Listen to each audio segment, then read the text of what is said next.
中藥香囊自古就被廣泛應用，佩戴嘅時候，使用者可以從鼻腔吸收藥材揮發嘅香氣，達至調和嘅作用。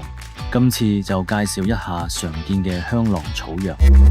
薄荷氣味清涼透串，辛香醒腦，性涼，功效可用於提神解鬱、緩解風熱、瘡術，氣味辛香濃烈，略帶苦燥之氣，成運，功效可用於驅趕蚊蟲。石蠶蒲氣味芳香辛轉，略帶樟腦清涼感，性微溫，功效可用於開竅醒神、提神醒腦、緩解頭暈昏沉。佩蘭氣味清香淡雅，微帶甜味，性平，功效可用於清理頭目，輕清之氣可舒緩頭目昏沉。艾葉氣味苦辛溫煦，帶草本清香，燃燒時煙氣濃郁，功效可用於驅趕蚊蟲。川菘氣味辛香濃郁，微有麻舌感，性溫，功效可用於疏通氣概，改善鼻塞。廣藿香氣味濃郁芳香，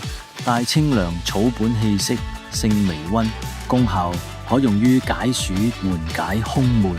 伏象白芷氣味辛香強烈，略帶甜潤，性溫，功效可用於驅趕蚊蟲，改善鼻塞。將以上藥材搗爛並磨成粉末之後，代入香囊，就完成一個中藥香囊。